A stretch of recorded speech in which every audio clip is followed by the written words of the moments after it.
The mom of Ethan Chapin, one of the 4 University of Idaho students murdered in November, talked exclusively to the Today Show this morning.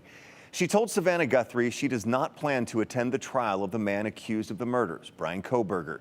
She says it just doesn't feel like it would be energy well spent. She also talked about the book she wrote about her son called The Boy Who Wore Blue, one of the ways Ethan's family is keeping his memory alive. Here is Stacy Chapin's full exclusive Today Show interview. More than 6 months have passed since the murders at King Road, when Ethan Chapin, his girlfriend Xana Kernodle, and best friends Madison Mogan and Kaylee Gonsalves were found stabbed to death in this house near the University of Idaho campus. A tense manhunt and weeks of painful waiting for the victims' families followed before police arrested their suspect in late December. Bryan, did you do it? Bryan Kohberger was pursuing his PhD in criminal justice at Washington State University, just miles from the scene of the murders. Investigators say DNA evidence, cell phone records, and video surveillance link him to the scene that night. Kohberger's trial is set for October, the judge entering a plea of not guilty for the 4 murders after Kohberger declined to enter one himself.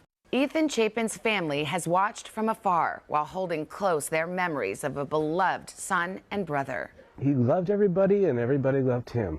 Everybody wanted to be around him. Ethan's parents, Stacy and Jim Chapin, are honoring him through a foundation named Ethan's Smile. It gives scholarships to local students to attend the University of Idaho. That kid has touched more lives. We say in our family, if we touch as many lives as he did in his 20 years, this world would be a better place. Ethan was a triplet. His 2 siblings still attend the university. This May, graduation ceremonies were bittersweet as the school awarded Ethan a posthumous certificate. And now, Stacy Chapin has written a children's book about Ethan called The Boy Who Wore Blue. A portion of the profits will also go to the foundation, Ethan's Smile. Okay. And Stacy Chapin joins us now. Good morning to you. Good morning. It's hard to watch those images of your beloved boy. How are you doing? It's hard. Yeah, it is. It's good, though. I mean, all things considered, we're doing very well. Yeah. He was a triplet. He has a brother and sister. How are they doing? Jim and I couldn't be more proud of them, to be honest with you. They went back to school. They had they finished successfully this semester. And now they're back at work in a place that they love, and we've called summer home for a long time. So they're in a safe, great environment, and they're doing amazing. I'm so proud of them. It's amazing. I think people are about to find out what an extraordinary family you have, Yeah. Stacy, and what an extraordinary boy Ethan was. You've written this book. It's called The Boy Who Wore Blue. Yes. Tell me about writing it and what made you decide to write this story? It started with my best friend sent me a news release that was that an author had been given the rights to the story to tell of these kids. And as a mom, you're like, well, how does somebody write a story about people that they don't know, right? Right, about my kid. Yeah, I'm the one who's raised him, Jim and I. And it just sparked something in me. And the only thing I can explain to people how the book came about is I think it's like a country artist who goes through a breakup and writes their greatest hit. It literally just came to me in the middle of the night. It's Ethan's song. It's everything. Yeah, it's the best I can do for him.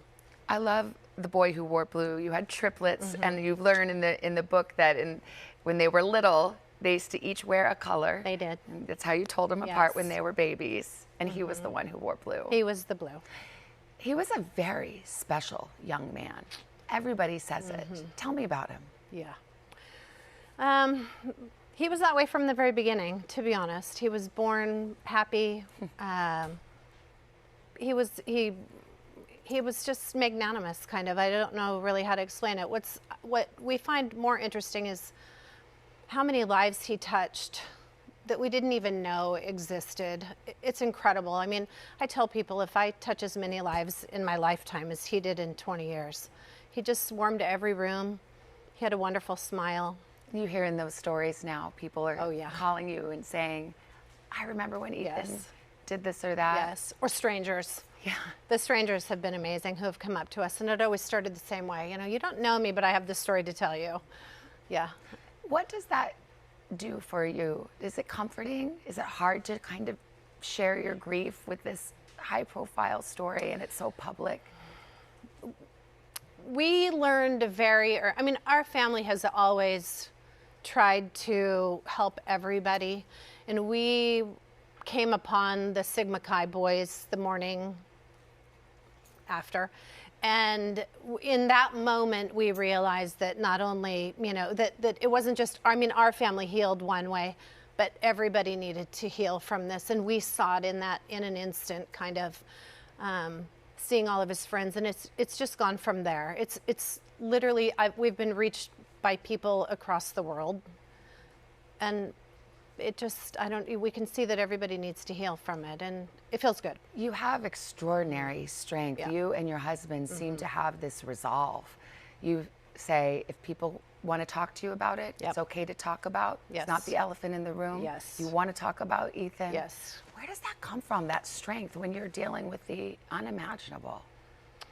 We just decided that, I mean, it has its moments, of course, right?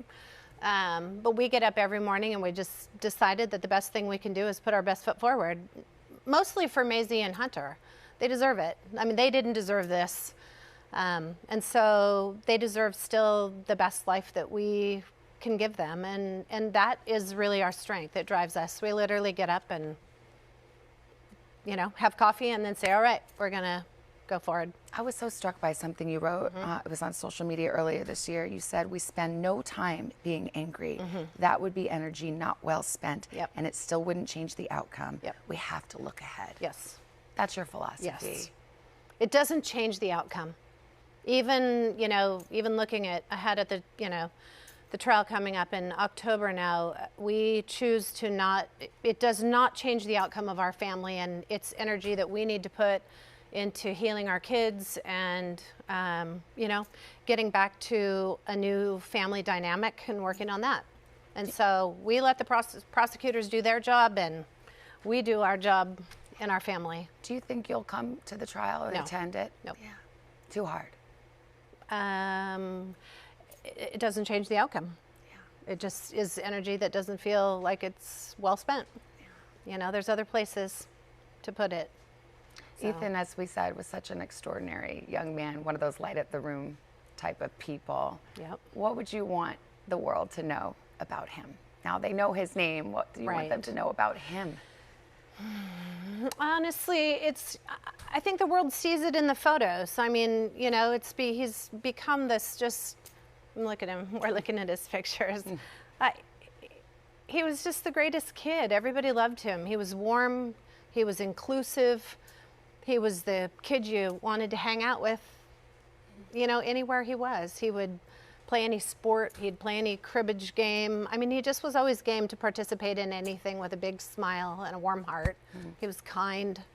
Well, yeah. We can see where he gets a lot of those attributes from your family, a wonderful, supportive family. And I just have to show people you have the most beautiful new tattoo on your arm. Can we show it?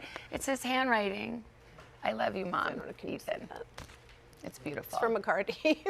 From McCarty gave you. Yeah. Yeah. Stacy, thank you so much. Highly encourage people to hear Ethan's story, The Boy Who Wore Blue. Yep. As his mother tells it. Yep. Stacy, thank you. Again, a portion of the profits from the sale of that book will go to a foundation called Ethan's Smile. It awards scholarships to students in Skagit Valley, Washington, who plan to attend the University of Idaho. You can find a link to buy the book on our website, ktvb.com.